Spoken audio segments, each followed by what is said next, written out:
పిల్లలు అనగానే ముద్దుగా ఉంటారు. వాళ్ళ ఏడుపు కూడా చూడముచ్చటగా అనిపిస్తుంది మనకి. అలాంటి చిన్న పిల్లలు మనల్ని అది కావాలి, ఇది కావాలి అని అడిగితే, మనం సర్లే ఏదో చిన్న పిల్లాడు అడిగాడు కదా అనేసి వెంటనే అది తనకివ్వడానికి ప్రయత్నిస్తూ ఉంటాం కదండీ! ఇదంతా ఎందుకు చెప్తున్నాను అనుకుంటున్నారా? మా చిన్నోడు నైట్ పడుకునేటప్పుడు, అమ్మ రేపు మార్నింగ్ టిఫిన్ ఏం చేస్తావు అని ప్రతిరోజు అడుగుతాడు. ఆన్సర్ కూడా వాడే చెప్తాడనమాట. ఈ టిఫిన్ చెయ్యి అంటాడు. కానీ మనం మాత్రం చెయ్యం. అలా చేసామంటే ప్రతిరోజు వాళ్ళకిష్టమైనయే ఉంటాయి. మనం తినేది ఏముండదనమాట. అందుకోసం అనేసి వాడు అడిగాడు. ఒక 2 డేస్ బ్యాక్ అడిగాడనమాట. అందుకనేసి ఈరోజు చేస్తున్నాను. 2 డేస్ తర్వాత ఎందుకు అంటే, మా పిల్లలకి ఈ బొమ్మలు కొన్నాం, ఆ వీడియో గేమ్స్ కొన్నాము, పలానా బ్రాండెడ్ బట్టలు కొన్నాము. ఇలా తల్లిదండ్రులు పక్క పిల్లల పేరెంట్స్‌తో చెప్పుకుంటూ ఉంటారు. మాట్లాడుతూ ఉంటారు. ఏదో క్యాజువల్‌గా చెప్పుకుంటారు కదా! అలా చెప్పుకుంటూ ఉంటారు. లేదా పిల్లలు కూడా ఈ మధ్య వాళ్ళ ఫ్రెండ్స్‌తో నా దగ్గర ఈ బ్రాండ్ బొమ్మలు, టాయ్స్ ఉన్నాయి. ఈ బ్రాండ్ టీ షర్ట్ ఉంది. అలా చెప్పుకోవడం కూడా పిల్లలు కూడా అలాగే చెప్పుకుంటున్నారు. ఇంకా పిల్లలకేం తెలుసండి? ఇంటికెళ్తారు. వాడు ఈ బ్రాండ్ కొనుక్కున్నాడంట, వాడు అది కొనుక్కున్నాడు, ఇది కొనుక్కున్నాడని పేరెంట్స్‌కి చెప్తారు. మనమేమో పిల్లల మీద ఇష్టంతో సరే వాడికి అది కావాలేమో అనేసి కొనటానికి ప్రయత్నిస్తూ ఉంటాం. కానీ మన 90స్ కిడ్స్ పేరెంట్స్ ఉన్నారే, బట్ వాళ్ళు అలా లేరు. మనం కానీ ఏదైనా చెప్పామనుకో చీపురు తిరగేసి కొట్టేవాళ్ళనమాట. అందుకని ఆ భయంతో చెప్పేవాళ్ళం కూడా కాదు. కానీ ఈ రోజుల్లో పిల్లలు పుట్టకుండానే వాళ్ళకి ఏ వయసుకి ఏం కొనాలి అని ముందే ప్రతి ఒక్కళ్ళు ప్రీ ప్లాన్‌గా ఉన్నారు. మనకి పుట్టబోయే పిల్లలు ఎప్పుడు ఏదడిగినా సరే కొనిపించే విధంగా ఉండాలి. అంత బడ్జెట్‌తో ఇప్పటి నుంచే ప్రీ ప్లాన్డ్‌గా ఉండాలి అని ప్రతి ఒక్కళ్ళు ఆలోచిస్తున్నారండి. మనప్పుడు మన పేరెంట్స్ మనకి ఏదడిగినా ఇవ్వలేదు. మనం ఫీల్ అయ్యాము. ఇప్పుడు పిల్లలకి అలా కాదు. ప్రతి ఒక్కటి ఇవ్వాలి అన్న ఆలోచనలో ఉన్నారు ఇప్పుడు పేరెంట్స్ వచ్చేసి. అది మంచి స్టడీస్ అయినా కానియండి, ఎంజాయ్‌మెంట్ అయినా కానియండి, గేమ్స్ కానియండి, ప్రేమ కానియండి, ఏదైనా సరే ఇదివరకు మనం పొందలేనిది ఇప్పుడు మన పిల్లలకి ఇవ్వాలి అన్న ఆలోచనతో ఉన్నారు. అది చాలా మంచి విషయము. కానీ అప్పుడప్పుడు ఎప్పుడు, ఎలా అనేది ఆలోచించుకొని చేయాలి అనిపిస్తది నాకు ఒక్కొక్కసారి. ప్రతి తల్లిదండ్రులు వాళ్ళ పిల్లలకి కొనాలనుకునే వస్తువు గురించి ఒక ఆలోచన చేయాలి. ఈ బొమ్మను కొంటే అది మన పిల్లలకి 10 రోజులు ఉపయోగపడుతుందా? 10 నెలలు ఉపయోగపడుతుందా? 10 సంవత్సరాలు ఉపయోగపడుతుందా? దీనివలన మన పిల్లలకి అది ఎంతవరకు అవసరం అనేది తెలుసుకోగలం. ఒక వస్తువు మనకి కావాలి అనుకున్నప్పుడు వెంటనే దొరికితే దాని విలువ మనకు తెలీదు. పిల్లలు కూడా వాళ్ళు అడగగానే మనం కొనిస్తుంటే, ఓహో! మనం ఏది అడిగినా వెంటనే కొంటారన్నమాట అని మారం చేయడం అలవాటు చేసుకుంటారు.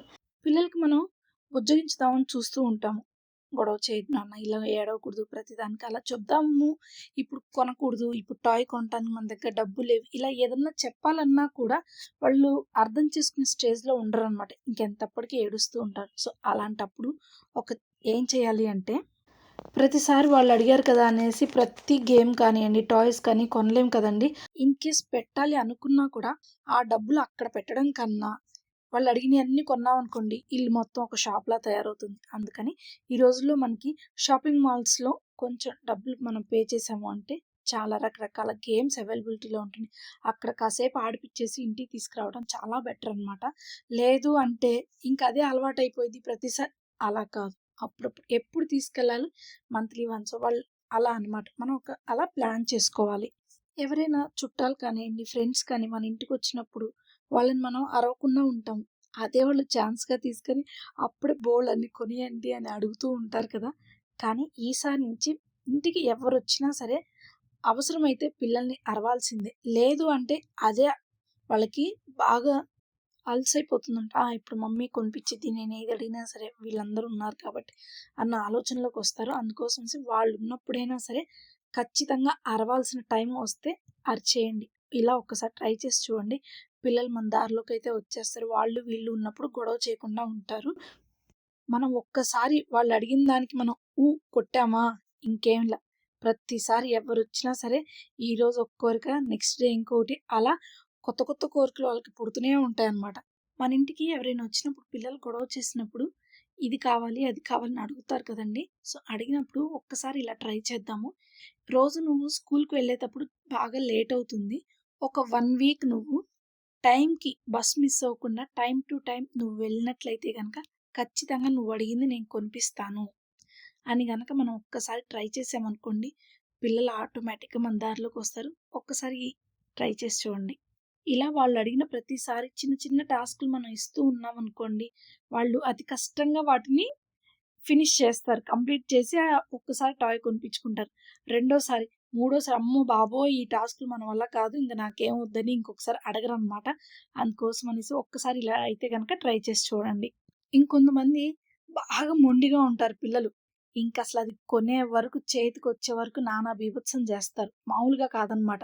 సో, అలాంటి పిల్లలకి మనం చాలా క్లియర్‌గా చెప్పాలి. నేనిప్పుడు కొనిపించను అంటే కొనిపించను. That's it. నువ్వు ఏడుస్తావా? ఏడు. ఏమైనా చేసుకో. నా దగ్గర డబ్బులు లేవు. పిల్లలు చాలా వరకు నేను మొండిగా ఉంటే మమ్మీ చేస్తది. కానీ కొన్ని విషయాల్లో పిల్లల కన్నా పేరెంట్స్ వాళ్ళకి మించి మొండిగా ఉంటేనే కొన్ని విషయాల్లో పని జరుగుతుందండి. ఒక్కసారి ఇలాగ వాళ్ళకి మించి మనం మొండిగా ఉంటే ఖచ్చితంగా పిల్లలు మన లైన్‌లోకొస్తారు. ఇలా ఒకసారి ట్రై చేసి చూడండి. నాకు కూడా ఒక టైంలో ఏమీ తెలీదు. కానీ కొన్ని బుక్స్ చదవటం వల్ల ఇలాంటియన్నీ కొన్ని ట్రిక్స్ అనేది నేర్చుకున్నానండి. సో, ఆ బుక్కొచ్చేసి డాక్టర్ ఆశ్లేష మేడం గారిది 'బాల్యశోభ' అని ఒక బుక్ ఉందనమాట. రిలీజ్ చేశారు ఒక టైంలో. సో, ఆ బుక్‌లో చూసి నేను కొన్ని అయితే చాలా వరకు నేర్చుకున్నాను. పేరెంటింగ్ కానియండి అన్నీ కూడాను. సో, దాంట్లో చూసే మీకు నేను చెప్తున్నాననమాట. మీకు కూడా ఈ బుక్స్‌లో ఉన్న కంటెంట్ వినాలి అనుకుంటే గనక లైక్స్ ఇచ్చేసేయండి. ఖచ్చితంగా మరో నెక్స్ట్ వీడియోలో మరొక మంచి కంటెంట్‌తో మీ ముందుకైతే వచ్చేస్తాను. పాస్తా మనం చాలా వరకు పిల్లలకి హెల్తీ మంచిది కాదు అనుకుంటాం. కానీ ఒక్కసారి పాస్తా ప్యాకెట్ వచ్చేసి మీరు ఐక్యాలో తీసుకోండి. చాలా అంటే చాలా లైట్‌గా ఉందండి. బయట దానికి ఈ ఐక్యాలో ఉన్న పాస్తా చాలా అంటే చాలా డిఫరెన్స్ అయితే ఉంది. ఒకసారి అయితే గనుక మీరు ట్రై చేసి చూడండి. మీరు నమ్మరు కానీ ఓన్లీ పాస్తా తీసుకురావడానికే నేను ఐక్యాకి వెళ్ళి ఒక 4 ప్యాకెట్స్ ఒకేసారి తీసుకొచ్చుకుంటాను. అంత బావుంటుంది. చాలా లైట్‌గా ఉంటుంది స్టమక్‌కి. చక్కగా వెజిటబుల్స్ అన్నీ యాడ్ చేసుకుంటే రెసిపీ అయితే గనక చాలా అంటే చాలా బావుంటుందండి. మరి it's requesting time. Please like, share and subscribe to our channel. Bye.